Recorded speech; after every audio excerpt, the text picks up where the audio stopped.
Now, as a roofer, every time I leave Sydney and go to another part of Australia, or even like recently, I've just come back from Taiwan, I've got this urge to look at roofs. So on this trip to Taiwan recently, I tried as much as I could just to look at how they were doing roofs and to see whether I could learn anything from them. And I can say that their approach to roofing is slightly different to the way that we do things here in Australia. But even in Taipei, I did spot a couple of whirlybirds, not on a roof, but on a boat. So I guess whirlybirds are just about universal whenever there's ventilation involved. So why did I go to Taipei? And if you've seen my last video, you would know that I went there for the International Masters Games. And my event was going to be the cycling. So when I got back to Sydney a couple of days ago, my guys naturally went, "How did you go?" Well, my main aim in these Masters Games was to do well in the road race, which was going to be an 80-kilometer race. So the morning of the road race comes around and we've got ourselves all prepared. My son has hired a car, we've loaded the bikes, and we know that the start venue is about an hour's drive from Taipei where we're staying. So early in the morning, we allowed ourselves a little bit of time and you said, okay, we're going to start our drive. And we jumped in the car and we tried to get onto the freeway. And we eventually got to the freeway in about 10 minutes. And about 2 or 3 kilometers on the freeway, we suddenly hear this noise. It's like bang. And my son looked at the dashboard and a warning light came on. It said, "Lost pressure on your tire." We went, uh-oh, what are we going to do?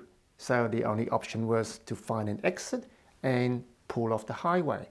And so when he eventually pulled off, we found a little spot where we could drive onto out of the way of the traffic. Now, at this stage, we weren't panicked because you got a rental car. If you've got a puncture, all you got to do is find a safe spot and change the tire, right? So that's what we did. We opened the boot up, lifted off the cover in the boot where the spare wheel is supposed to be, and there was nothing. No spare wheel, no tools. Now we're starting to panic and we're trying to figure out a solution so that we don't actually miss the start of the race. So we surveyed our surroundings and we just happened to pull into the parking lot of a local car wash. Not a proper car wash, but a tiny little car wash that's run by 2 ladies.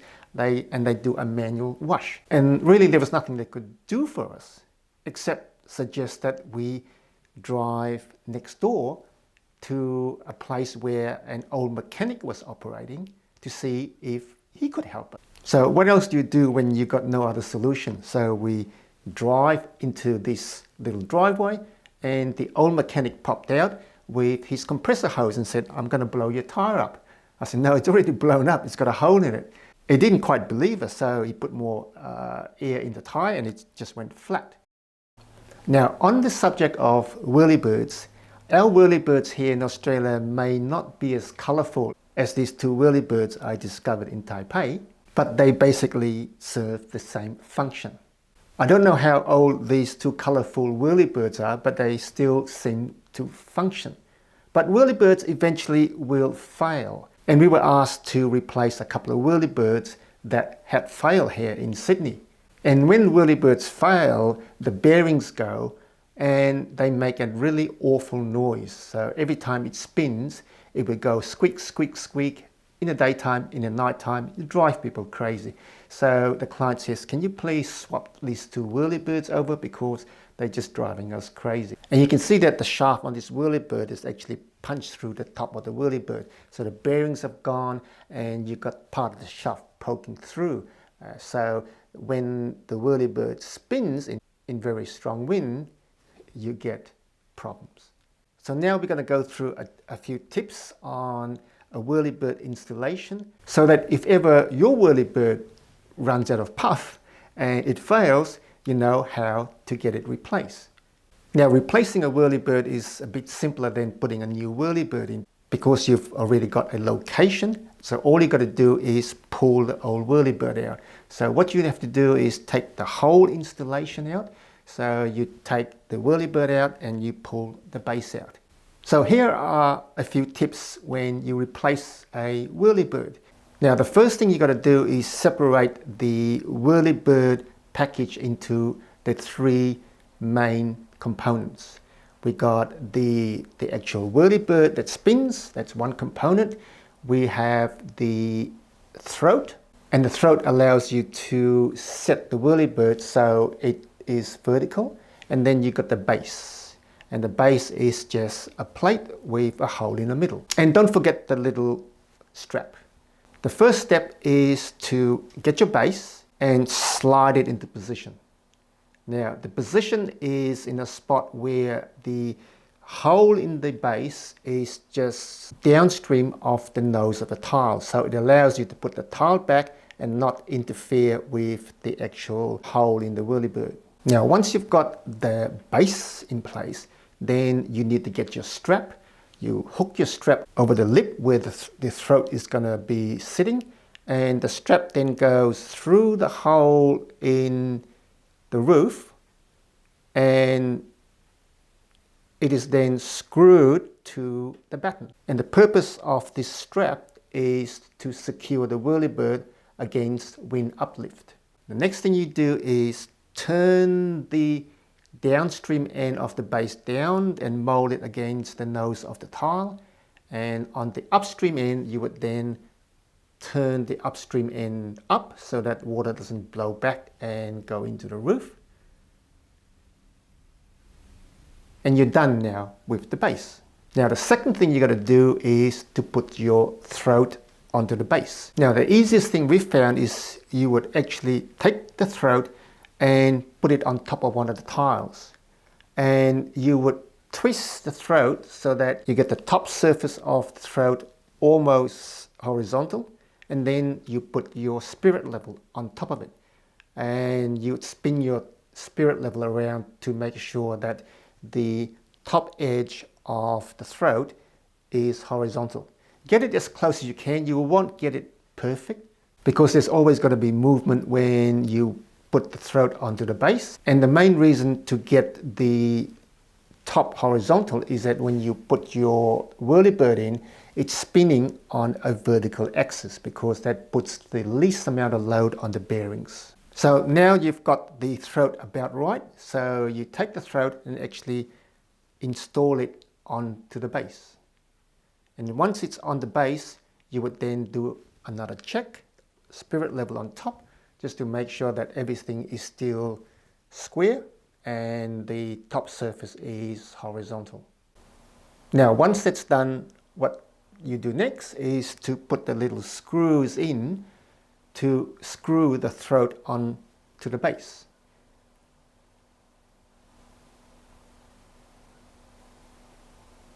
And the screws are supplied with the box.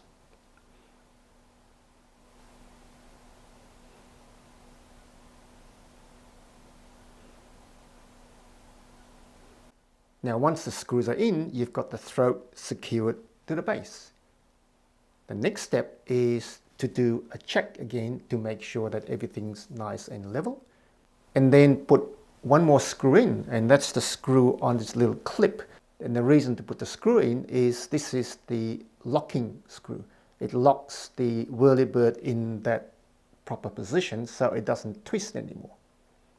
Now that you've got the locking screw in, it's time to put the actual whirly bird into the throat.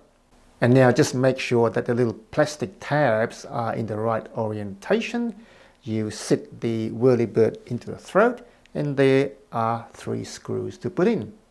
And once you've put the 3 screws in, your whirly bird is just about done. The only thing you need to do now is pull all the tiles back, making sure that it's all in the proper position, and your job's done. So this is our approach to replacing whirly birds. And we find that if you take the proper steps, you will get a good outcome. So now what happened to these road race? And this old guy came out with his compressor hose and he said, I'll give you a boost. And we said, no, that's not going to work because there's a hole in the tire. So eventually he figured out where the hole was and he said, just wait. So he goes away and brings out this little packet, which has got a plugging sausage that you would plug a tire.